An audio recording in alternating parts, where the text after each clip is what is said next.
Nous sommes toujours sur Variance FM et nous poursuivons cette émission dédiée aux artistes et aux artisans avec la dernière invitée de cette soirée, une invitée qui va nous parler de création en papier mâché. Il s'agit de Floriane, elle représente les pépites du tiroir. Bonsoir Floriane. Et bonsoir à vous. On est ravis de vous avoir avec nous sur Variance FM, c'est un plaisir. C'est un plaisir également, merci.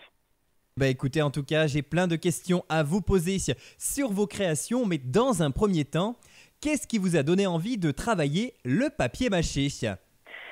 Alors, qu'est-ce qui donne envie à une personne de travailler du papier mâché ?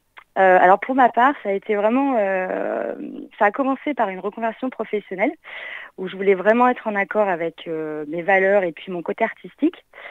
Et puis, tout simplement, un jour, j'ai participé à un vide-maison, donc le vide-maison de ma grand-mère, où je me suis retrouvée avec une vingtaine de sacs de papier à jeter. Ne voulant pas forcément jeter le papier, puisque je suis quand même quelqu'un qui recycle beaucoup de choses et qui aime bien recréer derrière, je me suis un peu lancée dans la fabrication du papier mâché, essayer de voir ce que je pouvais faire avec. Et puis en fait, je me suis rendu compte que en fait, c'était une matière qui était quand même très intéressante. Donc, s'en est suivi de beaucoup de recherches. Et en fait, je me suis dit, pourquoi pas. Et donc, let's go, j'ai créé les pépites du tiroir il y a maintenant un peu plus d'un an et demi. D'accord. Et alors, quelle a été la toute première création que vous avez fait avec les pépites du tiroir ? Alors, la première création, j'ai commencé en fait à travailler donc sur un vase que j'avais déjà recyclé. Et je suis venue en fait redesigner ce vase-là. D'ailleurs, ça fait partie des créations que je propose aussi aujourd'hui, c'est-à-dire revaloriser un objet qui est déjà existant et de pouvoir le redesigner justement avec un matériau qui est plutôt innovant. Alors, vous nous avez parlé de vases il y a quelques instants, mais quels sont les autres types de créations que vous proposez ? Alors donc du coup, comme je disais, donc je vais travailler donc soit les vases que je vais venir donc recycler, redesigner. Je travaille aussi sur des dames Jeanne, les dames Jeanne que tout le monde connaît, qui est quand même un objet de décoration assez courant de la décoration d'intérieur. Mais moi, je vais venir justement avec le côté papier mâché et les couleurs que je vais y apporter. Je vais vraiment venir changer un peu la perception de la dame Jeanne et apporter un côté beaucoup plus contemporain en fait de ce qu'on connaît actuellement. Je vais également travailler des luminaires où j'ai créé moi-même en fait le design du luminaire, le support que je vais vendre avec des systèmes électriques qui permet aussi aux clients de pouvoir choisir la couleur du système électrique, la couleur de son luminaire, donc vraiment un objet sur mesure. Je travaille également du petit mobilier donc, que j'ai créé en fabriquant en fait des supports planches qui remplacent en fait finalement le bois que je crée à partir de 75% de papier recyclé.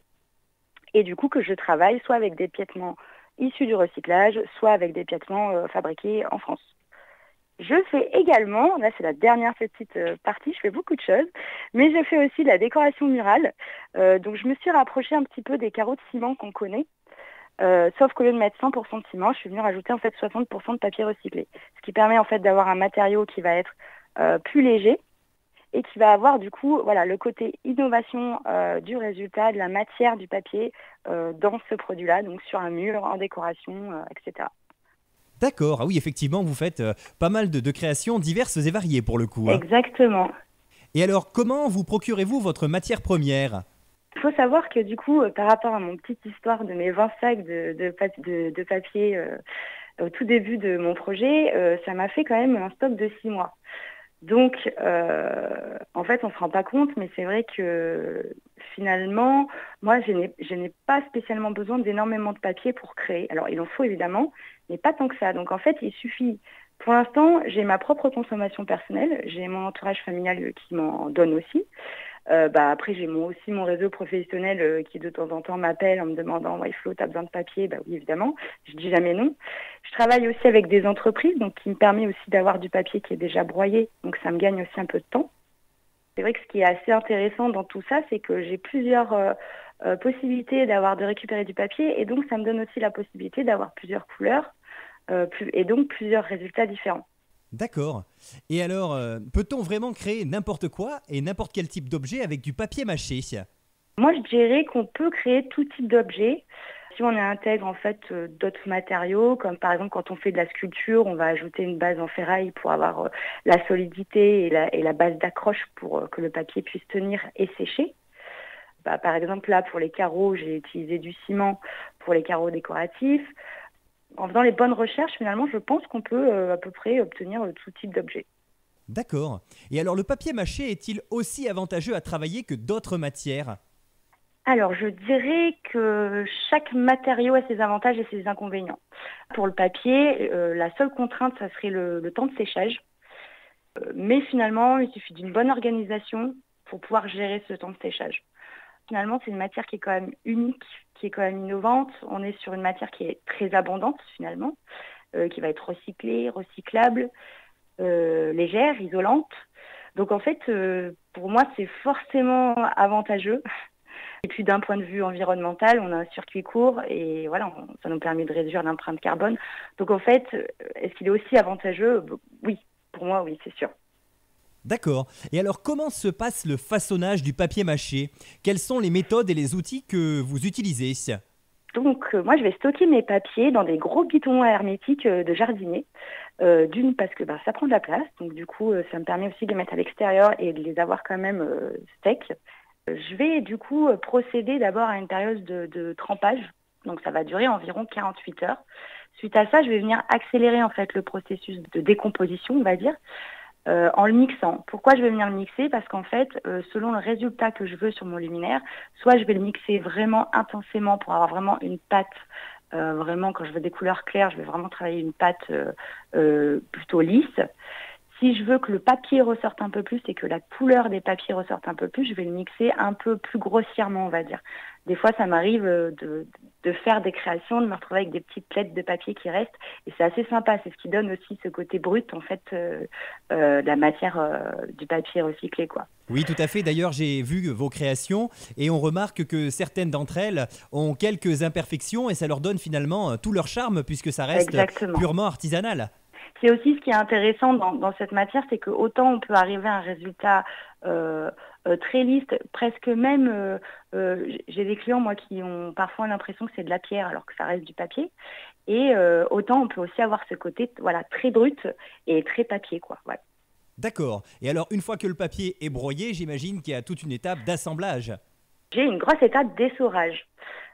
Puisque une fois que le papier est broyé, il est encore dans l'eau. Donc on va d'abord l'essorer. Donc pour ça, moi j'ai une presse hydraulique pour me permettre d'essorer le papier, parce que sinon ça prend énormément de temps. Je vois au début de mon activité, je le faisais à la main et honnêtement c'était sportif, très sportif et ça prenait énormément de temps.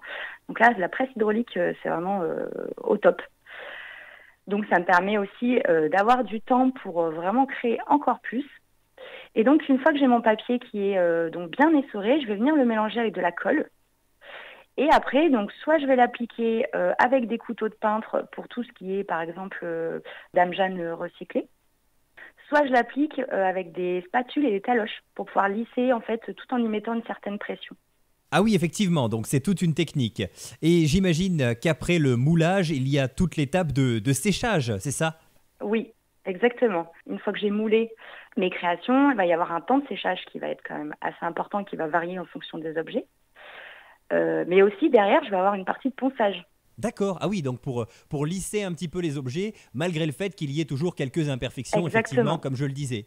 Exactement. En fait, on va être sur des objets effectivement qui auront des imperfections, mais pour autant qui auront eu des finitions. Donc, ça entend par le ponçage. Donc là encore, je vais utiliser un grain assez fin pour pouvoir poncer doucement mais sûrement, puisque le papier reste friable. Et aussi derrière, en tout dernier, je vais avoir une protection que je vais appliquer pour imperméabiliser quand même le produit. Parce qu'un objet dans papier, c'est sympa, mais c'est mieux quand on peut quand même, quand il est un peu imperméable. Bien sûr, tout à fait. Et alors, est-ce que vous avez un style particulier dans vos créations? En termes de style, je dirais que ça serait plutôt un style déjà contemporain, assez minimaliste. Par exemple, quand j'utilise du papier clair, qu'on a un résultat brut qui va laisser apparaître un peu l'aspect brut, voilà, on est un peu sur le style minimaliste. Et pour autant, j'appelle ça un peu le style un peu électrique.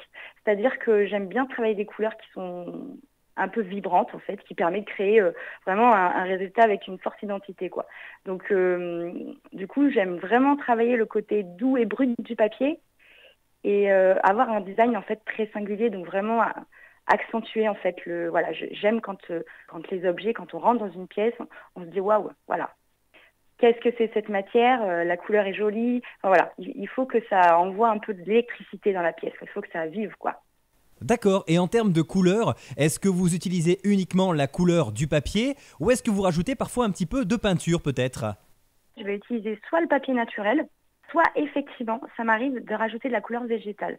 Donc j'utilise la couleur végétale, pourquoi? Parce que déjà c'est une couleur qui va être plus douce et plus saine pour l'environnement.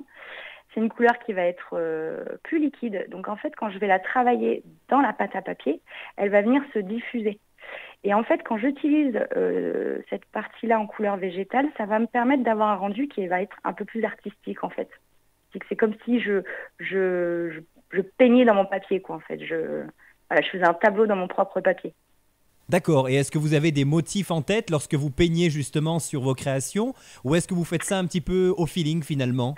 Il y a quand même des recherches de quelle couleur va avec telle couleur et qu'est-ce que ça va être plus tard, qu'est-ce que je vais mettre dedans, par exemple pour un vase, voilà. Donc il y a quand même un peu de réflexion derrière, mais je travaille aussi essentiellement sur vraiment en côté artistique, donc en direct, quoi. Et alors, comment se passe l'entretien d'un objet en papier mâché? J'imagine que c'est un entretien un petit peu spécial et que les meubles ne peuvent pas s'entretenir avec les mêmes produits qu'on utiliserait pour d'autres objets du quotidien. Donc il n'y aura pas d'éponge, pas de produits abrasifs, ça surtout évidemment à éviter. Mais on peut très bien nettoyer que ce soit une table basse ou un luminaire avec un chiffon humide pour enlever la poussière. Après, pour les vases, les dames Jeanne, on peut les passer sous l'eau puisqu'il y a une protection à base de résine biosourcée qui vient du coup imperméabiliser le produit. Il faut juste éviter de le faire sécher la tête en bas de façon à ce qu'il n'y ait pas d'accumulation d'eau au niveau du goulot. Voilà. En termes de mobilier, là encore, il y a une protection quand même dessus. Donc, ça veut dire que globalement,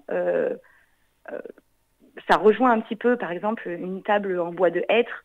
Bon, bah voilà, effectivement, on va pas gratter avec l'éponge, on va pas mettre 3 tonnes de produits. Ça reste du bois. Là, ça reste du papier. On est quand même sur des matériaux qui sont quand même assez nobles. Donc voilà, faut quand même faire attention quand on s'en sert, quoi. Une table basse, c'est pas vraiment fait pour manger. Bien sûr, tout à fait. Et alors, quelle est la création dont vous êtes la plus fière? Celle que vous êtes la plus ravie d'avoir réalisée finalement?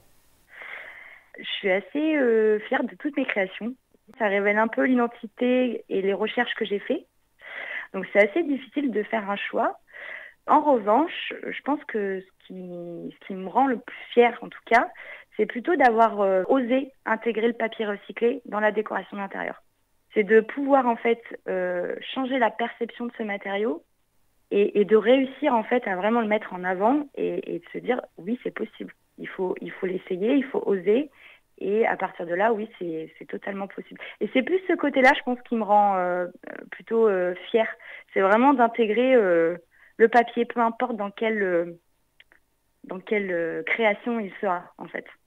D'accord. Oui, c'est vrai que ce n'est pas forcément monnaie courante, hein, comme vous le disiez si bien, mais malgré tout, c'est l'avenir, hein, le papier recyclé, ça sert à C'est ça. beaucoup de choses. Et puis, forcément, on est dans une démarche de plus en plus écologique et avec le temps, Exactement. on va devoir utiliser des objets qui sont recyclés, forcément.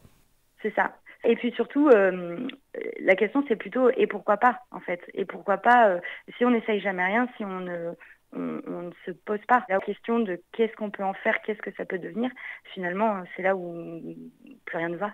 Bien sûr, tout à fait. Et alors, est-ce que vous avez déjà réalisé des projets pour des professionnels ou des associations peut-être? Effectivement, j'ai déjà eu quelques commandes de luminaires principalement. Donc voilà.